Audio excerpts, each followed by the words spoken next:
Good morning, it's Gretchen Lightfoot, and I am filming another YouTube video this morning. And it's going to be a gentle sequence. It's going to be suitable for women who are pregnant. So there won't be any up dogs, there won't be anything on the belly. There might be a twist or two in there, but they'll be very gentle, open twists. So let's go ahead and get started. So I'm going to come over to my mat here, and I'm hoping that you can see everything. We're going to start off in a wide-legged child's pose today. Now, normally I like the knees right up here by the rib cage, but when you're pregnant, you've got a belly there to contend with, so you need room. So start with those big toes together. But go ahead and have those knees a little bit wider today. And this would be a great time to incorporate perhaps a bolster for your hands, maybe a block for your forehead. And we'll connect that forehead with the block right to the bridge of the nose. And then we'll extend those arms forward so that the palms can rest on the bolster. And then just find what feels comfortable to you. We're going to work to move the tailbone, move the hips toward the heels, but that may not be possible. You may be one of the people that has to have the toes curled under when you're in your child's pose, which lifts the booty up a little bit. So nothing wrong with that. It's just the way your body is. So we just have to learn to accept it. So resting here in your child's pose for a moment, stretching through the arms, but drawing those tips of the shoulder blades back together down the back. And then while you're here, perhaps you can massage that third eye chakra point right between the eyebrows, right above the bridge of the nose, and just gently rocking that forehead a little bit left and right on the block. That's awakening that third eye, the seat of your all-knowing intuition. And what I'm going to say about that right now is just pay attention to your breath. If your breath is restricted in any way, your body is telling you to back off of a pose. Okay? So give yourself permission to do that. So we'll be here in child's pose for just a couple of rounds of breath. While you're here, you're going to scan the body. You're going to notice if you have any areas of tension or tenderness, and you'll send healing breath to that part of the body. And even though you're extending the arms forward and you're reaching your tushy toward your heels, there may be some place where you can soften. So perhaps drawing the shoulders away from those ears so that you can get some space here. You could let your belly just relax here. No need to hold it in at the moment. Just noticing the quality of your breath as you breathe in and out. Breath may feel a little cold and dry as it enters the nose. Could be a little damp and warm as it exits the nose. Just tuning in to what's going on in your body.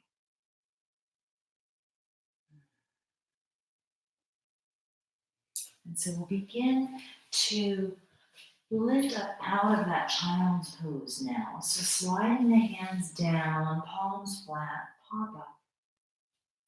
And then we're going to move into Sukhasana, that crisscross applesauce pose. Now, if this is not comfortable for you, you will elevate your pelvis slightly. What we're really looking for here is that the knees are below these hip points. And so once you get into the posture, I want you to reach back, pull the flesh of the buttocks away from those sitting bones, those ischial tuberosities. And then I want you to just take those shoulders up by the ears and exaggerate that rounding back and down. Let's just do that a couple of times. And you can inhale as you roll the shoulders up and exhale as you roll them back and down. Just loosening everything up.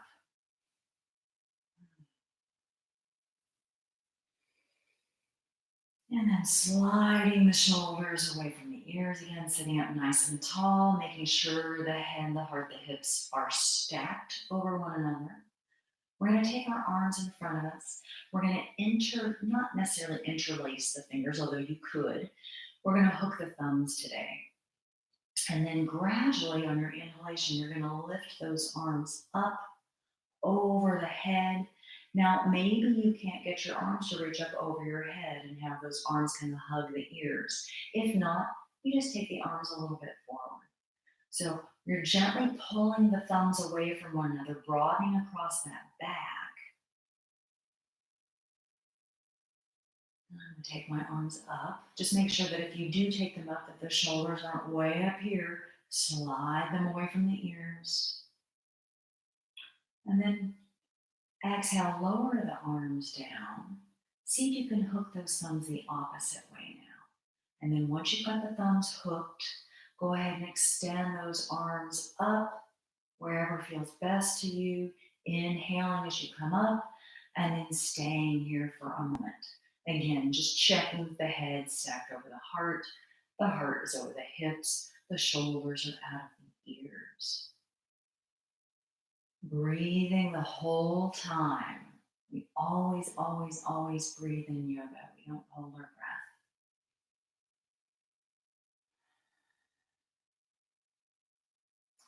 And now, can you bring the palms together? Interlace the fingers. Then push the palms up toward the ceiling. And then on your next exhalation, you're just going to twist. I'm twisting toward my left. Could be your right. Now, when we start to twist, those shoulders want to creep up again. So slide them back down. This is an easy open twist, no strain. Now inhale, come forward. Exhale, take that twist the opposite direction.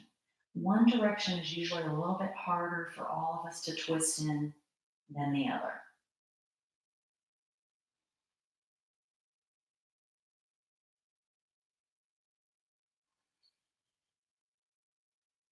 And then inhale, face the front. Now lower those arms down in front of you and then turn the palms toward your face and just notice where your fingers are. What thumb is on top? So undo the lacing of the fingers now. Bring the fingers in alignment and then walk the digits one digit over. Okay, so for me, I'm right-handed. My right thumb is almost always on top. So I line up all my fingers and my thumb, and now I walk my digits forward, away from me, one digit, and now my left thumb is on top. Now, if you're left-handed and your left thumb was on top, you're going to undo that, line up the digits, and then take it forward there. So now your right thumb is on top.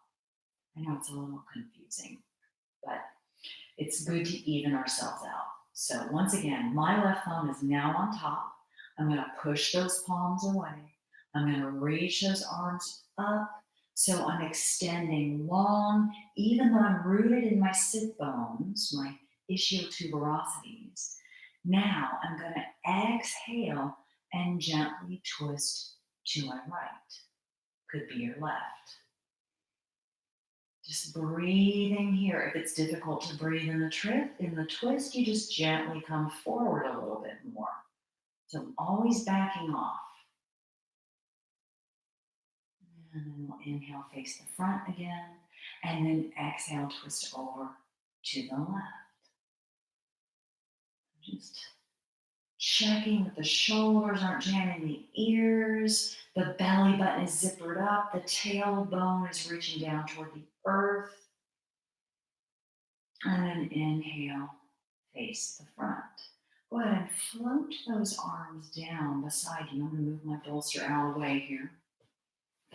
And just begin to inhale that left arm up and over, could be your right. And then we'll exhale, switch it up. So just getting a little stretch on both sides of the body.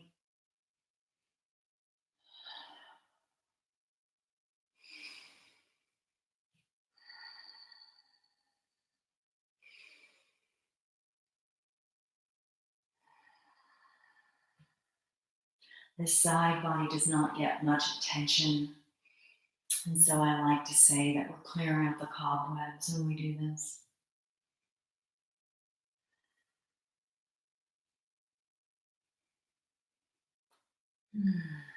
And now, hands by your hips. Just go ahead and extend those legs out and give them a little shake. Feels so good.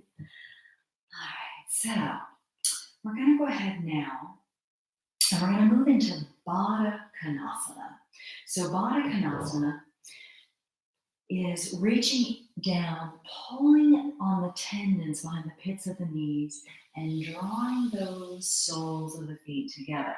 Now, don't worry right off the top if the heels are really close to the groin. Just get acclimated to the posture for a moment. And then if you would like to have the heels a little closer, again, it's a personal preference. This diamond shape is totally fine.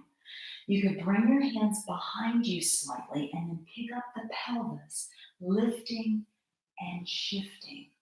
I prefer that more than drawing my heels in. It just works better for my body now that I'm older and less flexible. So once you've got your pelvis where you want it, you can make some minor adjustments and then just kind of notice where those knees land. There's no right or wrong here. You could hold on to the tops of the feet. You could roll the shoulders out of the ears as you sit up nice and tall, and then roll those inner thighs back and down, okay? If this doesn't feel good to hold on to your feet, you could take your hands behind you and kind of open that chest. Oh, it feels so good.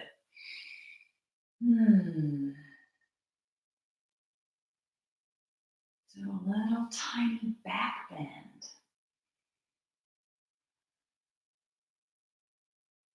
And then go ahead here and just put those feet down.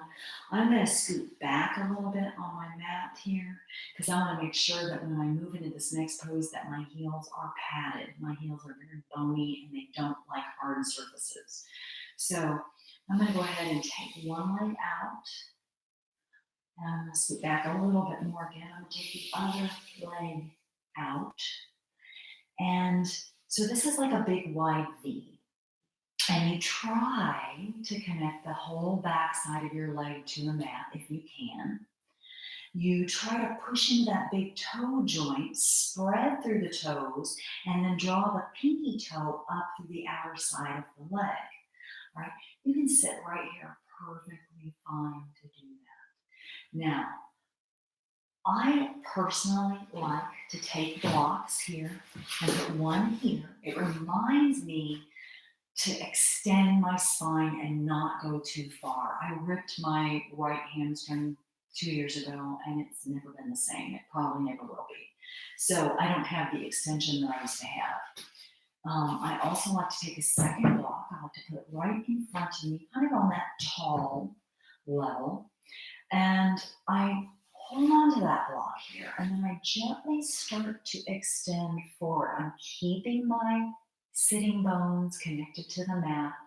I'm keeping the backs of my legs connected to the mat. Now, if this becomes too much for you, just back off. Totally fine to sit like so.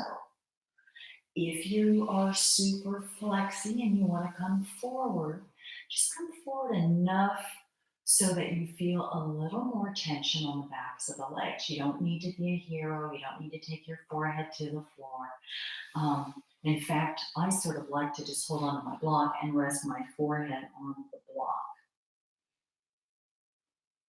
like so. So those of you who have already found the pose you like, just stay there. I'm going to show you one more variation, and it's a good one. You have to have yoga strap to do it with, though. So just to forewarn you, sorry for that loud noise. So my legs are wide. Once again, I'm sitting upright, head, heart, hips stacked, legs are extended. I can take one strap, I can hook it around the ball of my foot here. I'll make sure I can get a good grip on these straps. And same thing on the other side. So you want your toes pointing either up to the ceiling or kind of back toward your shin. So you want your strap to be taut, okay? So you're gonna hold onto the strap as close to your foot as possible without pulling the shoulder pads out of the shoulder sockets. And then you push against the strap with your feet and you pull on the strap with your hands. It's a nice way to open up. So wherever you are, just enjoy the stretch. Breathing in and out. They say that real yoga begins the minute you want to get out of the pose. And I believe that's true. So how often have you been in a pose and you've been thinking, oh my goodness, how long is this teacher going to hold me in this pose? I've got to get out. Well, and if you stay with your breath, you can work your way through it. Now, if there's pain, you should always come out. But if you're just not digging the pose, come out and go back in. Totally fine to do that. Nobody's going to complain. You don't want your body complaining to you later. Right? Right. All right, now I'm going to just unhook the straps, putting them to the side. Try not to make too much noise. Now I'm going to bring those hands on, inside those pits of the knees again. I'm going to bring the legs in. And I'm going to kind of swing my legs around for a moment. We're going to move into a squat pose, Malasana. Now, in the United States, people don't squat very often. So this is a very challenging pose, particularly as we get older. So I'm going to show you some modifications. So squat pose, Malasana looks like this. Now I like to be at the top of my mat where I can turn my toes out toward the upper corners of my mat, but I'm sideways today. So here I am, got my knees bent, my feet are flat. I'm going to bring my arms inside those knees and bring my palms together. So the upper arms are pushing against the inner knees. The inner knees are pushing against the upper arms. I'm getting a really good stretch in my pelvis and low back and even my upper back. I'm going to turn to the side for a moment so you can kind of see what this looks like. So if you're in your squat and you're comfy, just stay there. No need to make any adjustments. So here I am. So the goal is to try to take that spine so it's straight and the sitting bones down toward the floor. But every day is different. So do what you can. So some modifications for the squat are as follows. You can take your block and you can sit your tushy on that block. All right, just think of it as kind of a training wheels for your squat, okay? So I've got my tushy resting on the block. I've got my feet turned out.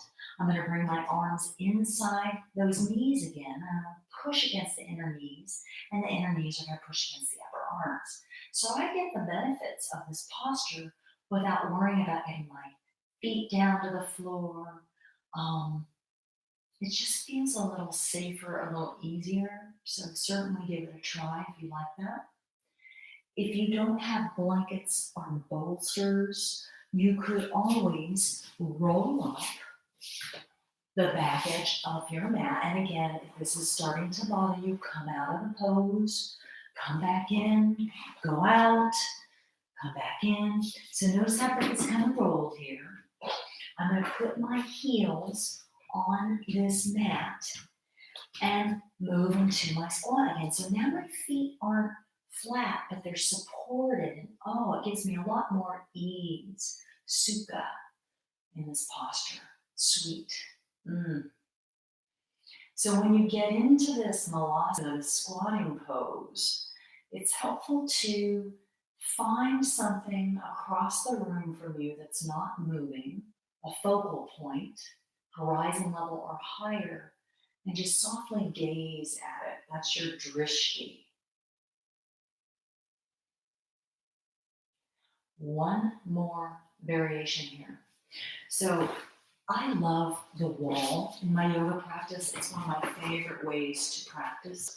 You can learn so much about alignment in your body when you practice at the wall.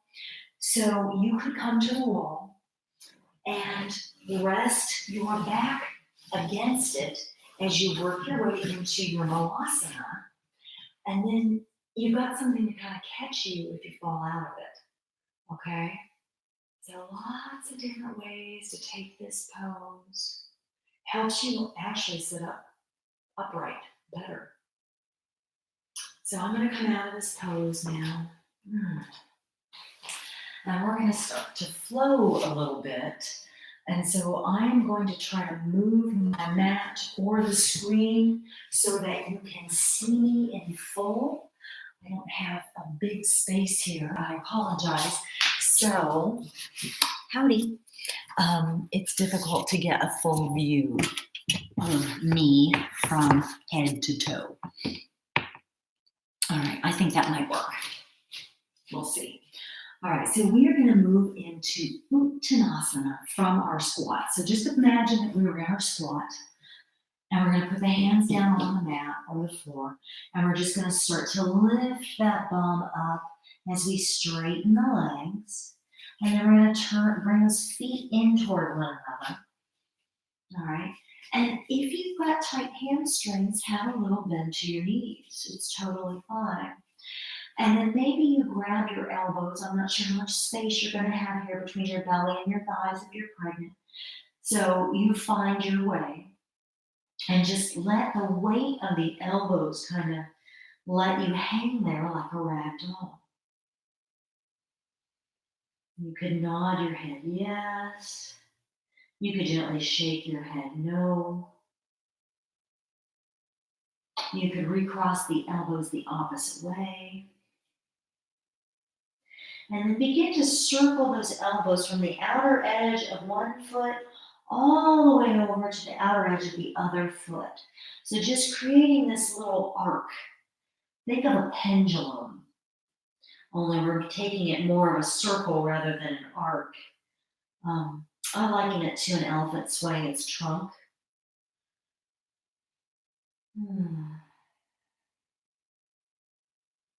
And then releasing those fingertips to the mat, bending the knees slightly, gently rolling up bone by bone.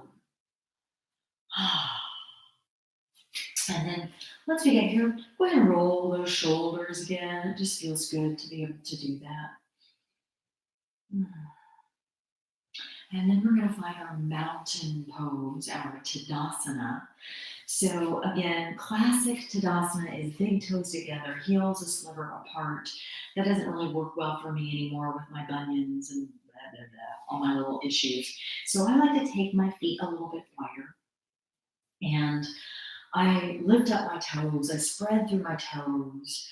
And then once I lower the toes, I might rock forward and back for a moment and just kind of find my center. And then once I do, I start to lift through the inner and outer arches. I lift the kneecaps. I zipper up that belly button. I take my tailbone down toward the earth. And then I make sure I'm broad across those collarbones. Shoulder blades are coming together down the back. My arms are at my sides. Palms are facing those outer thighs. Chin parallel to the earth. Crown of the head is lifted. Mountain pose.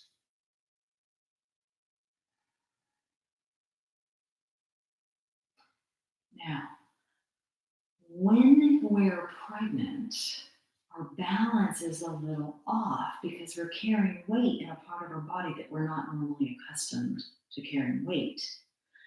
But balance changes as we age, and it's usually a matter of focus and breath work. So we are going to take tree pose today. I typically like to do tree pose on the floor rather than my mat. The mat makes me feel very wobbly, but I'm going to do it on my mat today just to test myself. So I'm going to root into my left leg, could be your right leg. My right foot could be right here at the ankle. Hopefully you can see that. So my balance is all on that left leg right now. This is a nice, easier variation of tree pose. You could bring that foot up a little higher into the calf of the left leg, or you could draw that foot up and in to where the thigh meets the groin, essentially. That's usually for super flexy people that are very confident in their balance. All right. So once you put that foot firmed into the standing leg, you firm the standing leg into the bent knee foot. Now remember, belly button lifted up and in, tailbone reaching down toward the earth, and then just make sure that your hip points are even, your collarbones are smiling, and then the gaze is connected to that drishti again, bringing the hands to the heart center, connecting with your breath, smooth, steady, even inhales and exhales, and then you might grow your branches. Now, knowing that trees sway in the wind, give yourself permission to wave a little bit, to sway. Maybe even lift the corners of your mouths up into big, beautiful smiles.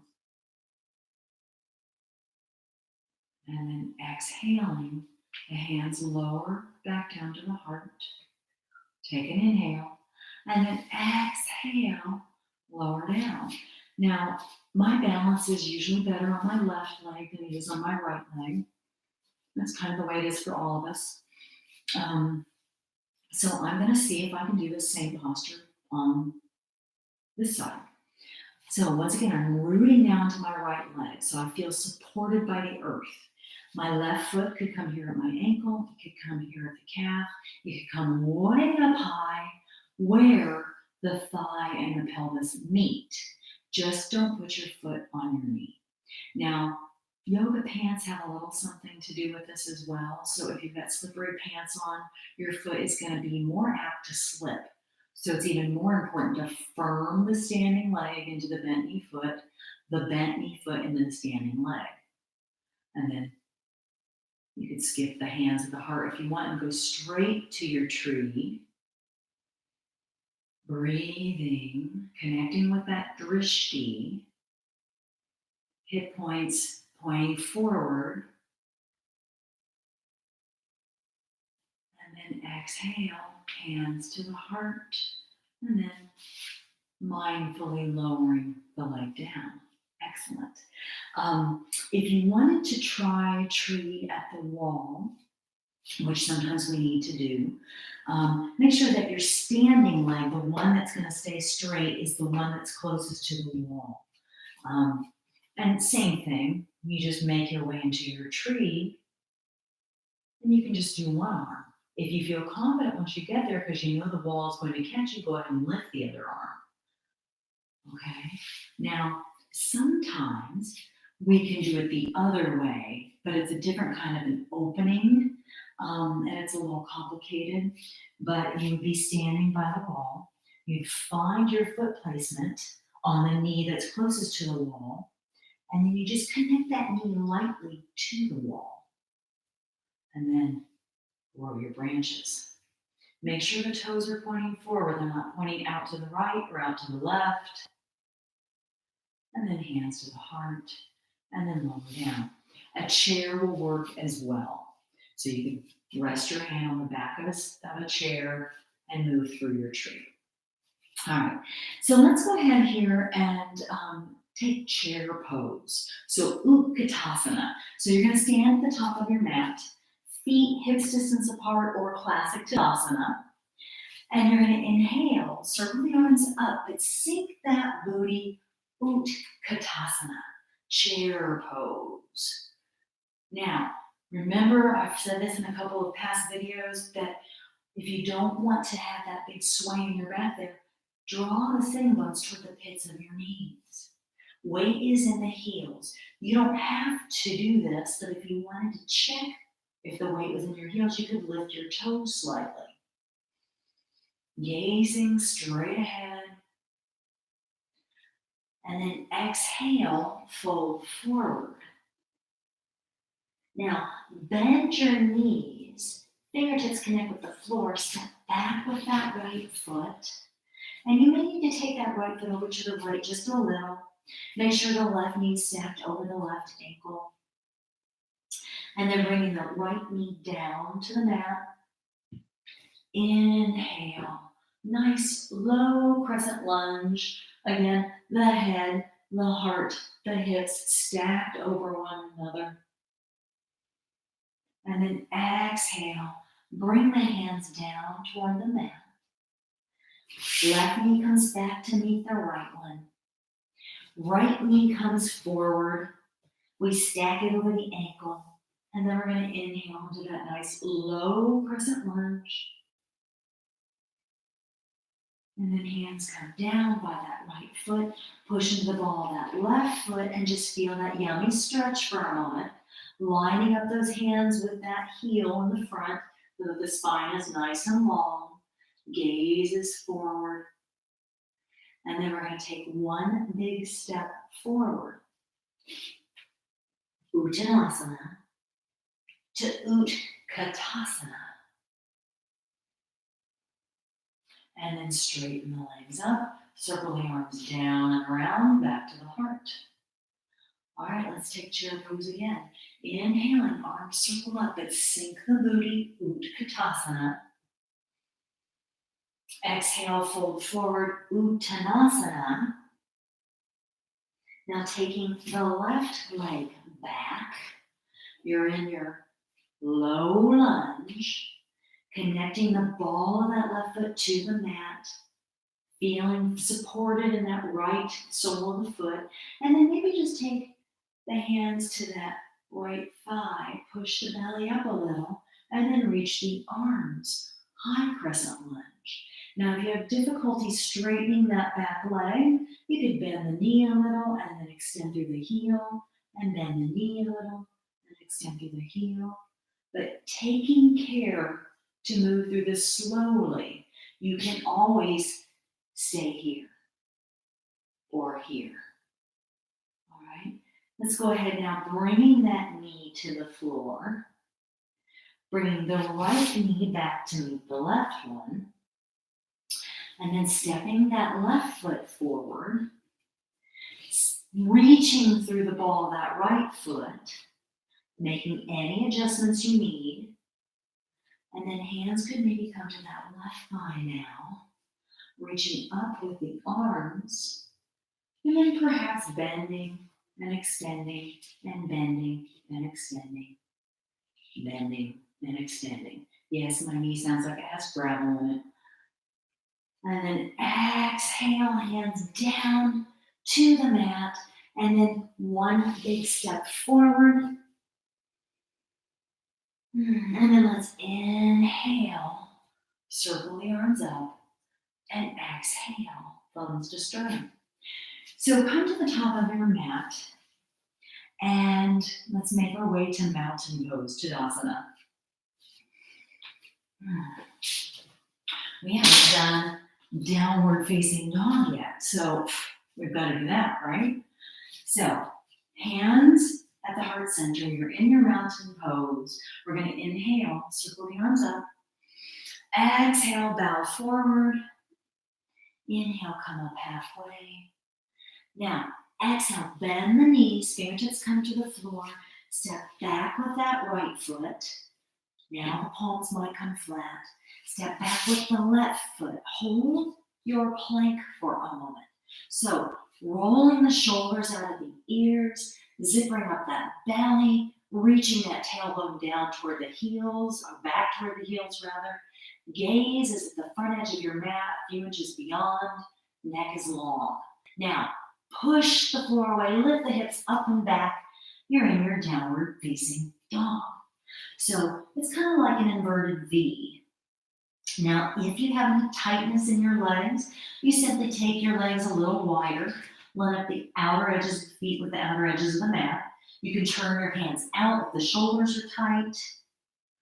You could put your hands on blocks if you've got some wrist issues. And that elevation is nice. It helps you get your heels closer to the mat if that's something that you want.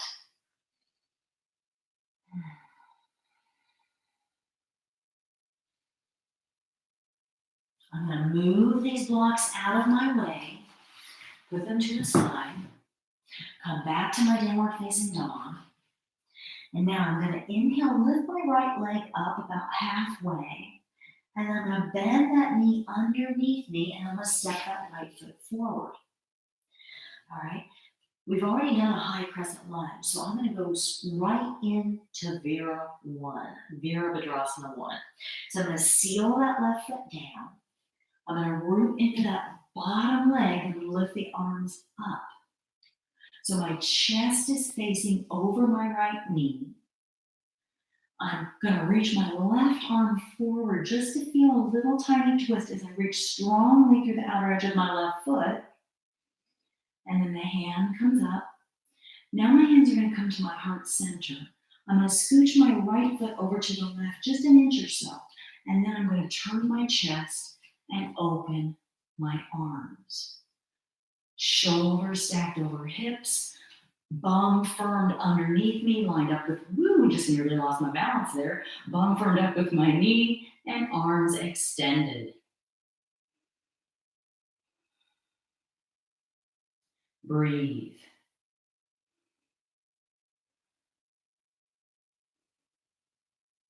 And now I'm going to cartwheel my arms, framing that right foot. I'm going to step into plank. I'm going to hold my plank. And I'm going to exhale back to down dog. Breathing, always inhaling and exhaling.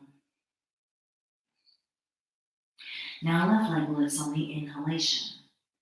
Exhale, I'm going to bend that knee, step it forward. I'm going to seal the right foot down and then come on up into my Warrior 1. I'm going to take my right arm forward for a moment just because I like that. If you don't like it, don't do it. And then arm comes up. Now, hands come to the heart center. I'm going to scooch that left foot over to the left just a little bit. And then I'm going to open up. So I want my knee over my ankle. I want to reach through the outer edge of that back foot. Arms are long. I'm going to try to make this be as perpendicular as I can. And then I'm going to gaze out over that front middle finger. And then once again, I'm going to cartwheel the arms. And I'm going to step back to plank. And then I'm going to exhale, lift the hips up and back, down dog. Breathing here.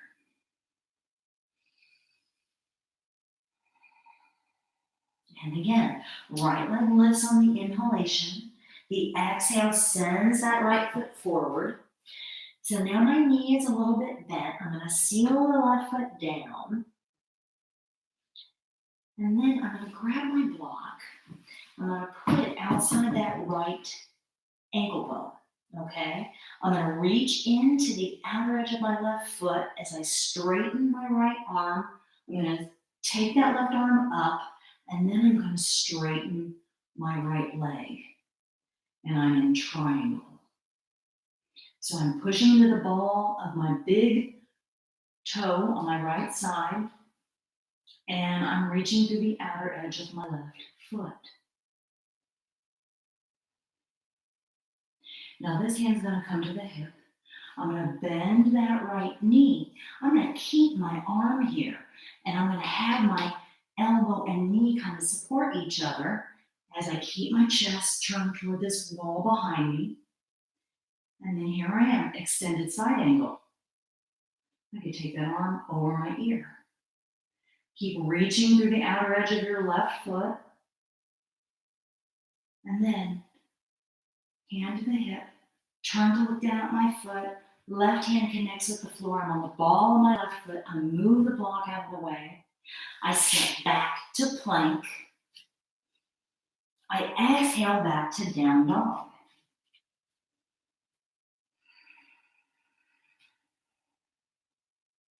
Left leg lifts. Exhale sends the foot forward. I seal the right foot down. I move the block outside my left ankle. I'm going to start here for just a moment. Stacking that hand on the block. Knee and elbow support each other. I turn my chest out and then I straighten that left leg. Then I reach up, I'm having a little cramp, sorry. Then I stack my right arm over my left arm. So we get pretty long on this top side body here in triangle pose. It's a little bit harder to get this side of the body long. One way to do that is to push in the ball of that bottom foot and shrug that buttock underneath you. Yeah? And then we try to keep the chin right there in line with that notch between the collarbones. We could change the height of the block if you've got super long arms like I have. You could even look up at that top thumb. And then hand's gonna come back to the hip for a moment.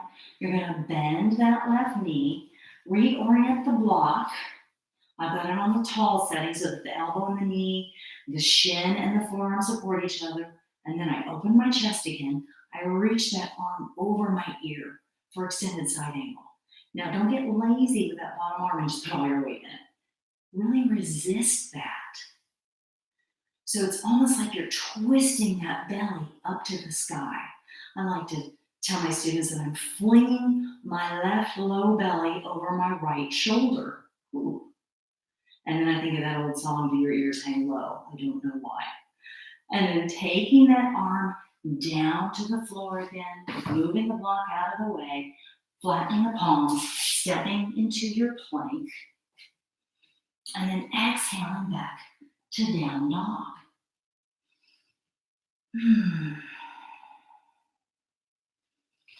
From here, let's inhale through the nose and exhale through the mouth. Inhale through the nose, exhale through the mouth. Again, inhale through the nose, exhale through the mouth. And then go ahead and come on down to the knees again, the shins. Bring the big toes together.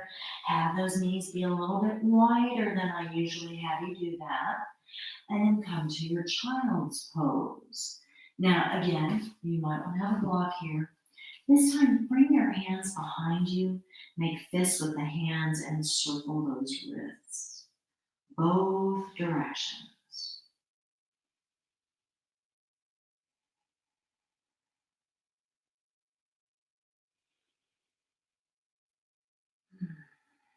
Continuing to rest for just a moment in your child's pose, breathing, scanning the body, noticing anything that might be tense or tender, and just reminding yourself to back off, to give yourself permission to cause your body no harm. Ahimsa.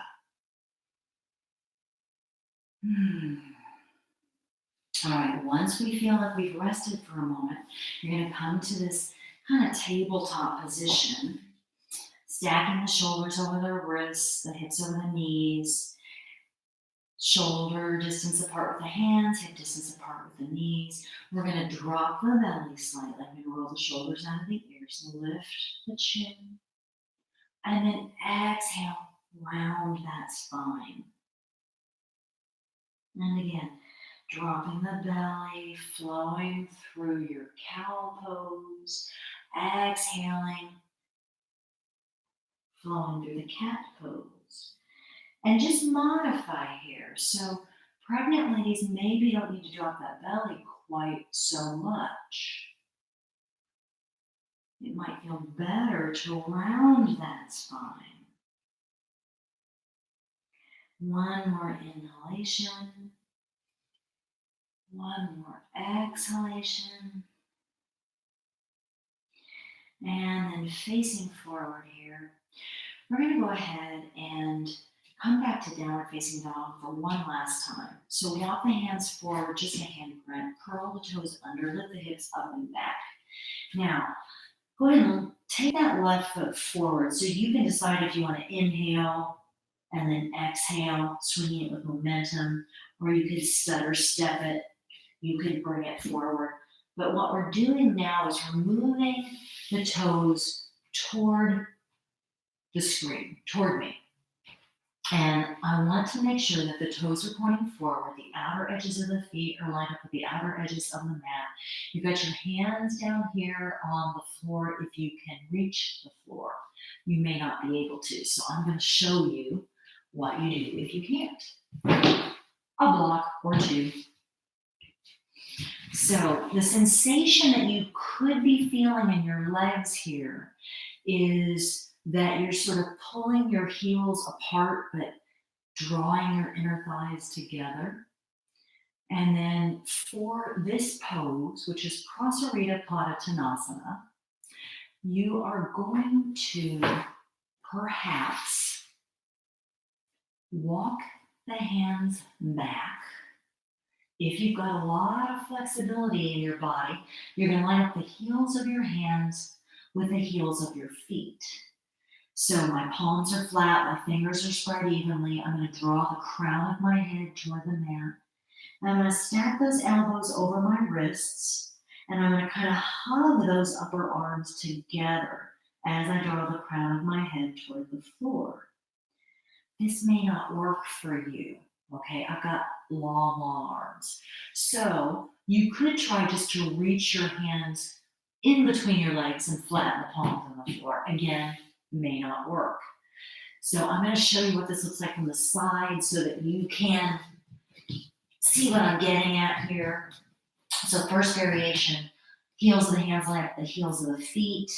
I draw the crown of the head down toward the mat. I've got the elbows kind of hugging and stacking. Or I reach my hands through, palms are down, fingers facing away from me. Another variation here would be to, and just check this out for a moment. I want your hip in line with your heel. All right. Now, if your legs can't take being straight, you can bend them just a little bit. But this is a straight-legged pose. So try to do the best you can. Now, even here, you want to try to zipper up that belly and create some length in the spine. So I'm going to now fold it forward again, draw the crown of my head to the floor. Arms are going to come behind my back, interlace the fingers, reach them up toward the ceiling. You may not be able to reach your knuckles up to the ceiling. That's okay. If they need to come down lower, that's fine. If you like that variation, but you can't get the full stretch, grab your strap behind your back and use that to get the stretch. Could be a necktie, could be a towel. If you've taken that interlace with the fingers, undo the lacing, take the lacing the opposite way now so that you're even.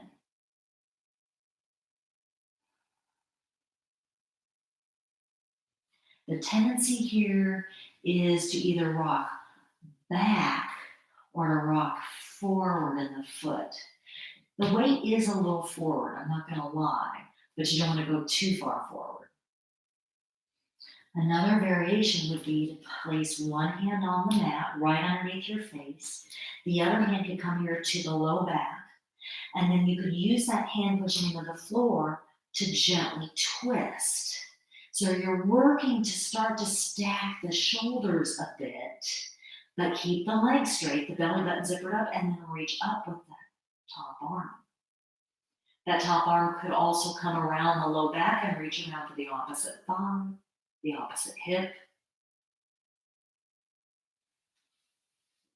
I'm going to take that other hand now, my left hand right underneath my face, right hand to my low back. I'm going to gently twist to my right. I'm trying to keep my hips where they were. I don't want my hips to follow me. I want my hips to stay in line with the heels. And I twist open to the right. I zipper up the belly. I reach up with that right arm. If I could turn my neck, I could look up at that thumb, but that's not going to happen. And then hand comes back down. All right, now you're going to heel toe your feet together. You're going to bring the hands to the hips as you bend the knees slightly, and then come up, nice flat back if you can get it. Nice. All right, so we've done our cat cows. Let's come down to the floor for a moment for Janu Shirsasana. So we're going to come to Dandasana first. So Dandasana is seated staff pose. So legs are extended long in front of you. The toes are connected here, the big toes. There could be a little sliver of light between the heels. And I'm going to reach back, pull the flesh of the buttocks away from my ischial tuberosities. Now my palms are connecting with the mat. I'm going to roll the shoulders back. If your palms can't touch the mat, put blocks underneath them. All right. I'll turn to the side for a moment so you can kind of see what this looks like. So this pose is quite a bit like downward facing dog, only we're sitting upright. It's kind of like Ardha Uttanasana, only we're sitting rather than standing.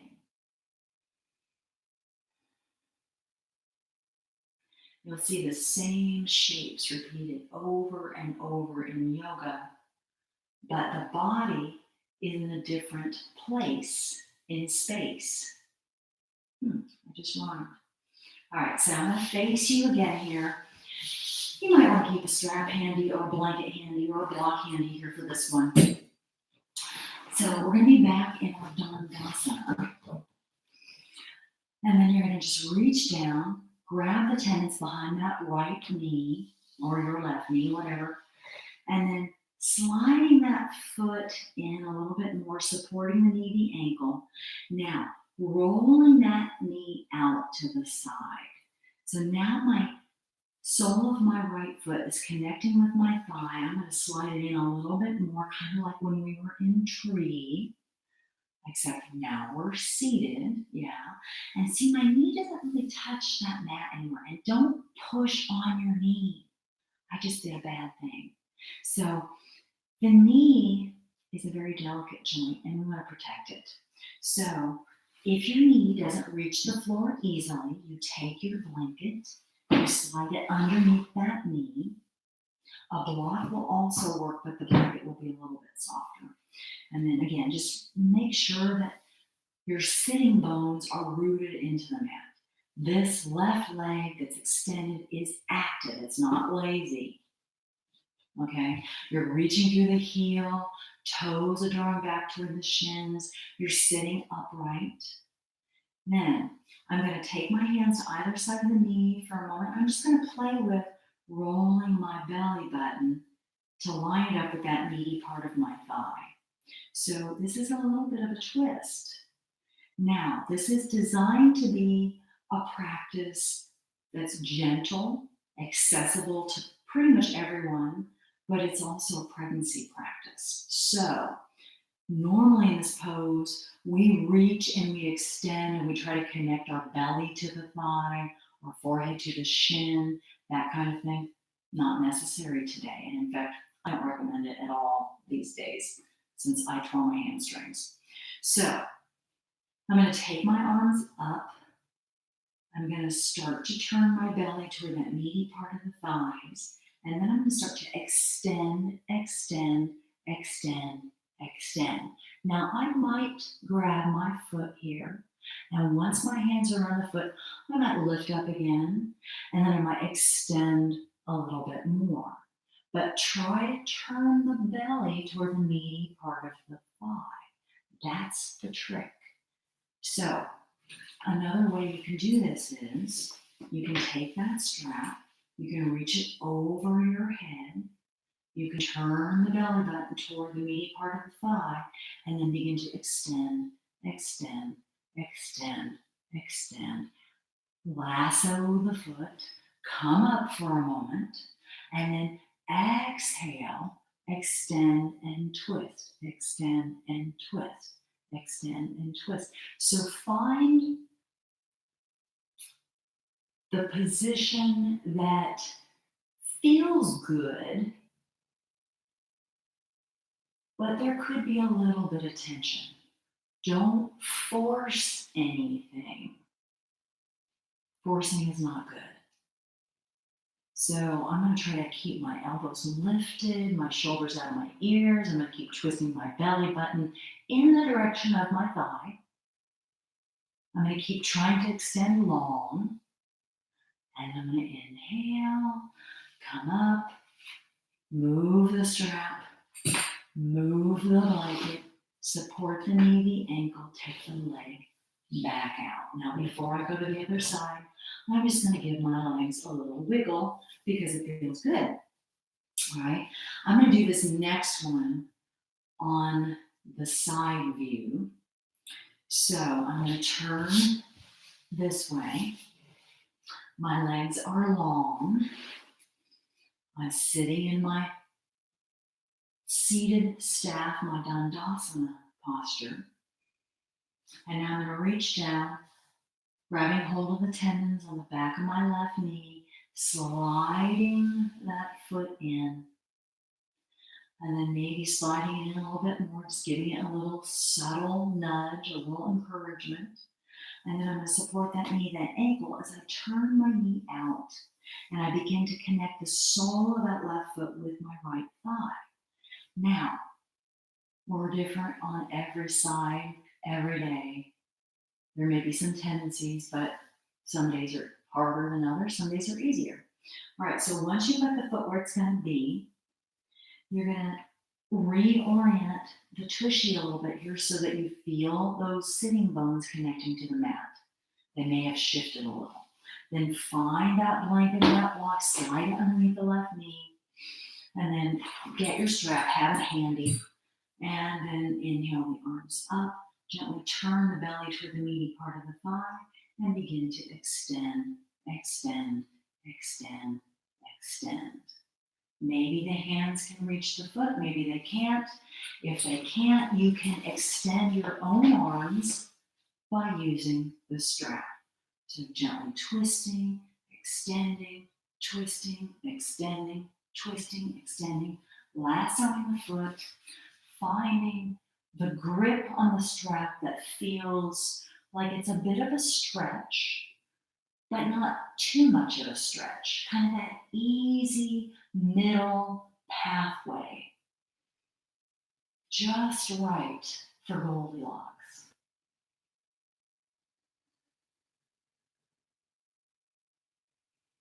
That foot is active, leg is active. There's that push me, pull you sensation. Spine is long. And then inhale, come up. Moving your props out of the way. And then, because we might have some mommies to be in this practice, we're going to sit at the wall for our Shavasana today. So what that's going to look like is I'm going to come and rest my back against the wall. I'm going to take that Sukhasana posture that we took earlier at the beginning of class. And I'm just going to rest my palms here on my thighs, on my knees. That occipital ridge is going to be resting up against that wall, shoulders connecting with the wall. As I close down the eyes, smooth out the brow, soften the jaw,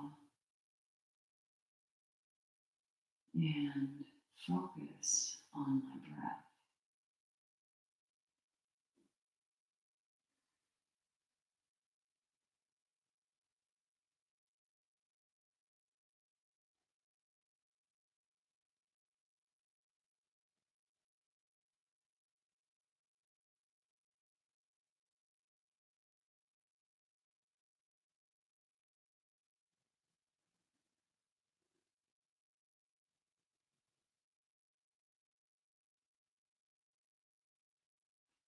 You can stay in your Shavasana, your seated Shavasana, as long as you would like. You can pause this recording. For me, Shavasana can never be long enough. That's not the way I used to feel when I first began practicing yoga. I was a little antsy. But for those of you who are ready to come out, I'm now going to make my way to Hero's Pose. So Hero's Pose is, if you don't need any props, you're on your shins, on your knees, the heels are hugging together, and you sit. The tops of my feet can be flat on the mat, but that might not work for you. So you might need to take a block, low level, hug it between those ankles. I've got cramps in my legs today, sorry guys. And then come back down. If it's possible to keep the knees together while you're in Virasana, Hero's Pose, please do so. But again, it may not be possible. You might not even be able to handle this on one block, and that's okay. You might need 2 blocks because this could be really challenging for your knees. Yeah. I've got to curl my toes under a little bit today. So, from your Virasana, just reach the arms out to the sides as you sit up tall. Roll the palms up toward the ceiling, and then inhale and exhale. Bowing the chin toward the chest, taking a moment to be grateful for your body, all the wonderful things your body does for you day in and day out. Being grateful for the practice of yoga and the many benefits it brings to our lives. I'm so grateful to you for your support, for your friendship. Thank you for following me on YouTube and Facebook and Instagram and Twitter. And I hope to see you on your yoga mat again very soon. The light in me sees and honors the light in you. Namaste.